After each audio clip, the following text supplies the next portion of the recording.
As I said, a very compelling Eleni. argument when you look at the growth rates that are possible for Ghana. In fact, the highest in the world. And of course, this really prompted by the oil and gas finds in Ghana. And we know that there are massive opportunities that lie ahead. But let's just touch on this inflation environment and the interest rate environment, because that could spur internal economic growth as well. We've got an inflation rate which is sitting at around 9% or so last year. It's now sitting at around 8.4% year on year in July. It could go into double digits to 14%. And we're seeing that utility issues and fuel issues within the country could actually be a hindrance to economic growth on the ground. How do you see this playing out? All right, in terms of the inflation outlook, yes, Ghana's been an exception this year in terms of having single-digit inflation numbers. This despite the spike of energy prices early in the year. However, as we come towards the end of 2011, there are some upside pressures we're concerned about. We're of the view that inflation has bottomed. So we're concerned about utility price increases, which you mentioned, both for electricity and water, as well as the wage increases that the government is putting forward. And keep in mind, these are not included in the supplementary budget that was put forward about a couple of months back.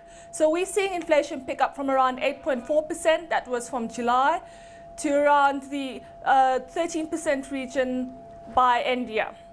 Well, some would say, Yvonne, that if we do have very high inflation rates, then at least we should have very high growth numbers. Is the growth going to be good enough to mitigate the inflation risks on the ground? Oh yes, we're not worried about the growth outlook. We're projecting growth of around 13.8%, real growth that is, for Ghana. As you said in the introduction, the commencement of oil production, which is expected to peak this quarter at 120,000 barrels per day, is the main reason for this spurt into double-digit growth. However, we've also seen quite a strong performance from agriculture, and this is largely due to cocoa. This year, or this season, most recent season, which began in October last year, ended in the second quarter of this year, the purchases by Cocoa Board have just exceeded the 1 million ton mark. So it's been quite a positive year for Ghana in terms of the non-oil sector, particularly in the agriculture as well. Let's touch on revenues going forward, and we know that there's massive growth that is happening on the ground within the agricultural sector and potential big revenues coming through from the oil and gas sector as well. But just to touch on the fact that the debt to GDP ratio in 2010 was 39%, and now it could be around 65% or so. Is there any concern at all the fact that, yes, we're seeing massive growth coming through in Ghana, but a lot of it is actually pushed forward by increasing the debt burden? Okay, you have a scenario right now where you've got a government that's discovered oil and production has begun. However, they're trying to get out of a situation whereby the oil sector becomes an enclave, which is disconnected from the rest of the economy. So they're trying to invest in infrastructure that will basically create linkages from the oil and gas sector into the rest of the economy. Basically, they're also trying, once gas comes online, and they need infrastructure for that, they would like to start producing gas power stations and the like, producing fertilizer and the like. Now that implies an increase in spending, so expansionary fiscal policy. So we're seeing the public debt pick up from around, as you said, 39% end of last year. We're seeing it pick up over the medium term to the 45-47% of GDP region on the back of this. Mainly because they're now taking on commercial loans, such as the Chinese loan that they just received of $3 billion. And this, of course, comes on the back of them achieving middle-income status.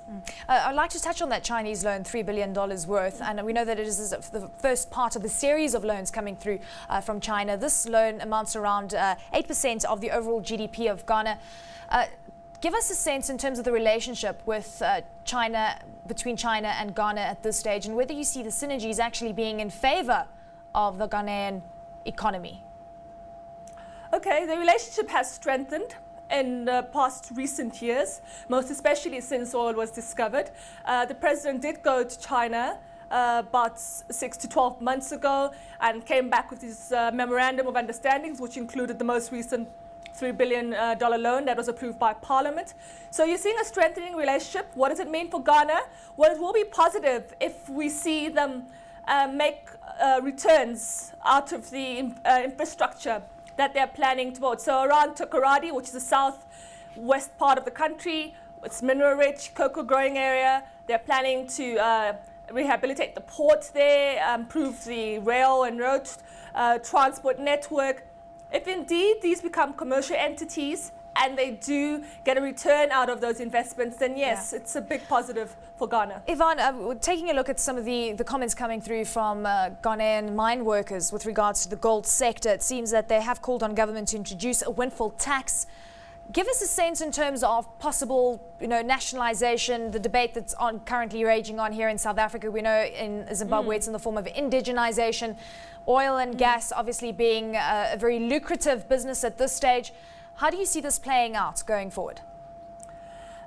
Our impression is that that's very unlikely happening in the case of Ghana. Ghana is in a position whereby having the international community, foreign investors partnering them in exploiting this new resource is very important to that particular government. So at this point, that's what we consider rather low risk in the case of Ghana.